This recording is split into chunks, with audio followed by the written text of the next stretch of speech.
Hello and welcome back for some more speculation around the Seattle Kraken expansion draft coming up this summer. And if you haven't caught on to the pattern by now, I am going through these teams by division, or at least the normal divisions and not the ones we have this year. So now with the entire Pacific Division done, or at least the teams that are going to be losing players anyway, we'll move on to the Central, where we're going to start with the team that will be leaving the Pacific Division. Or I guess since there isn't a Pacific Division this year, the team that effectively already has.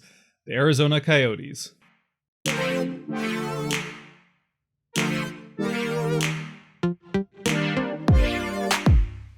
By the way, if you do find yourself enjoying this video and you like to do that kind of thing, the subscribe button down there can probably help you out. That does have to be said with the Coyotes. The last year has been, well, let's just say they've done their best to set an example of everything Seattle doesn't want to be. I mean, yes, they did make the playoffs by beating the Predators in the play-in round, but that's pretty much the only thing that went well for the Coyotes last year, as the rest of the season was pretty much just one big mess.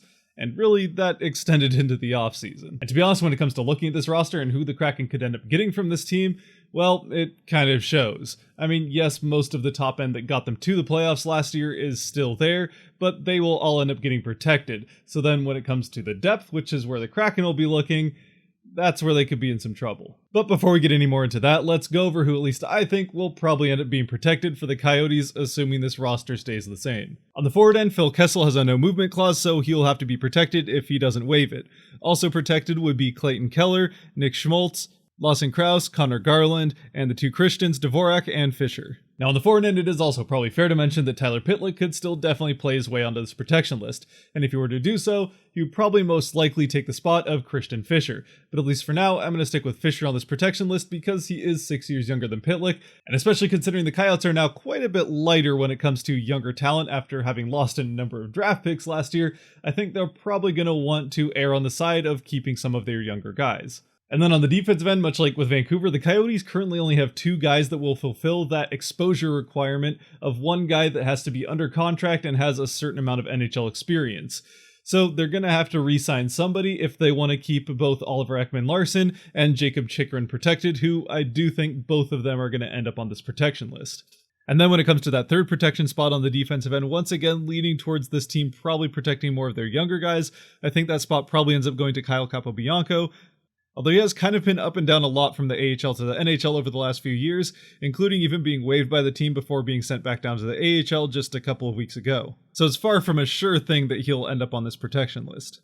And then in goal, well, this is actually one spot that the Coyotes actually have a fair amount of depth. But at least at this point, I think it's pretty safe to say that this spot is most likely going to end up going to Darcy Kemper. So now as we get to the players that will be available for the Kraken to select from the Coyotes, once again, there aren't a whole lot of tempting options as the depth of this team is, let's just say, trying to recover. But on the forward end, the most tempting option will probably come down to either Pitlick or Fisher, depending on which one of them is left exposed. With Pitlick, who at least to me seems like the more likely of the two to end up being exposed, at 29 he has played in at least part of 7 different NHL seasons to this point in his career, having played 260 games in which he has 77 points on 43 goals and 34 assists.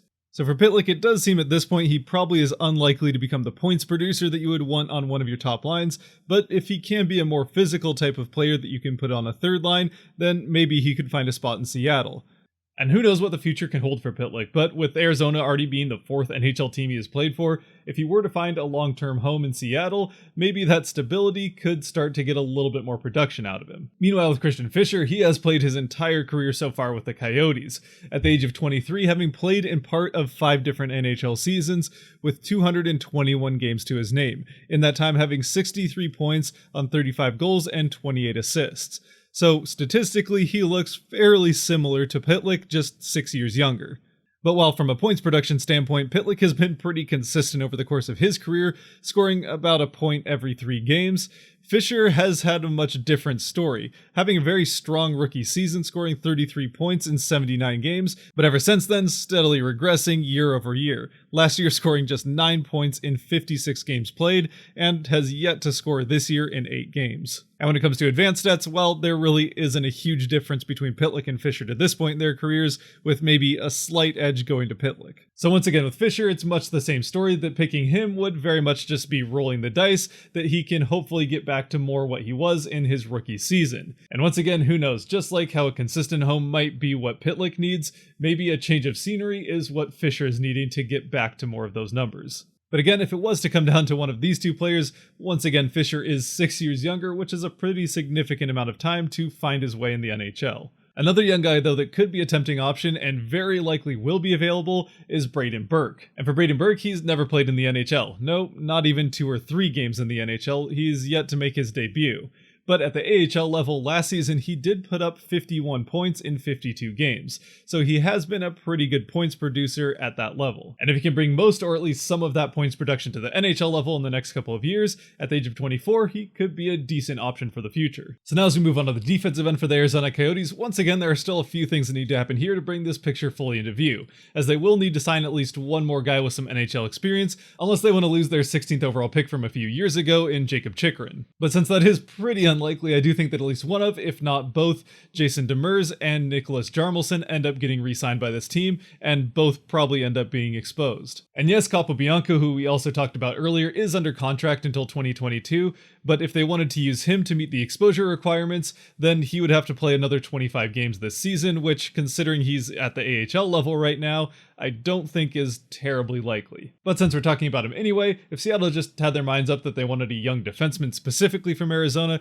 Capobianco, if exposed, would definitely be the option there. The 23-year-old defenseman has played in parts of 4 different NHL seasons, but in that time has only played in 14 games, where he has just 1 assist and no goals. And it's probably in part due to those slow starts at the NHL level that he has kept finding himself back in the AHL, but at least there he has been a pretty decent points producer, last year putting up 37 points in 42 games, which for a defenseman is pretty good. So again, at just the age of 23 years old, even though he has yet to really break out at the NHL level, he still does have plenty of time to figure out how to do so. With him again likely protected from the defensive end, that really only leaves 2 other options that I could even potentially see ending up in Seattle, and that would be Demers and Hjalmarsson. Both of these guys over the course of their careers have very much been more of defensive defensemen than points producers, and with both of them a few years now into their 30s, their best years are likely behind them. But for Demers, in his 12 years in the NHL, he's played in 670 games, scoring 211 points on 45 goals and 166 assists, as well as having 750 blocked shots. Granted, none of which seems terribly impressive, but at least from a stats standpoint, his advanced stats do point to him being at least an above-average player over the course of his career. And you do have to at least be able to offer something if you're going to last 12 years in the NHL. Plus, from a physicality standpoint for Demers, let's just say he's not afraid to throw his gloves to the ice. Meanwhile, for Hjalmarsson, he's spent 14 years in the NHL, most of that being with the Chicago Blackhawks, having played 792 games where he has 167 points on 25 goals and 142 assists. But while Demers' upside has been much more his physicality, Hjalmarsson's has been much more in getting in the way of frozen rubber, with 1,555 block shots in the course of his career. And for him, once again, just like Demers, his advanced stats do show the story of an above-average but declining player. At least to me though, while either one of these guys could probably offer pretty decent veteran presence for the Kraken, I just don't think that either one is going to be the best available player for the Kraken to select from the Coyotes. And that's because there still is one more position that we have yet to talk about. And like I said earlier, this is the one that definitely has the most and best depth for the Coyotes. That being goalie, where both Antti Raanta and Adin Hill will be available, assuming Darcy Kuemper is protected. And honestly, to me at least, Raanta and Hill are the 2 best player options from this team regardless of position. Now, both are set to be free agents at the end of this year, with Hill a restricted free agent and Raanta unrestricted. But I do think that it's pretty likely at least one of, if not both, end up getting re-signed at some point this year, and even if they don't, the Kraken can still negotiate with either one before potentially selecting them. From an experience standpoint, Raanta definitely has quite a bit more at the NHL level, at the age of 31 having played in 188 NHL games with 90 wins and 60 losses. Although yes, with wins and losses even more so than the rest of goalie stats, those are much more team stats, but even still, that's pretty good. But he also has put up a career save percentage of .921, which is a pretty decent career save percentage, as well as having a career 2.4 goals allowed. And most importantly, especially coming from more of a veteran goaltender, his numbers really would not suggest that he's slowing down all that much at this point, as his last year's stats really looked pretty similar to his career stats, with a .922 save percentage and a 2.63 goals against. The one place he maybe did struggle a bit last year was in his high danger save percentage, with just a .759 there, so maybe some of his ability in those more high danger type of scenarios is starting to fall off a bit, but at least for what it's worth, he hasn't let a goal in 5 potential high danger scenarios this season, so who knows.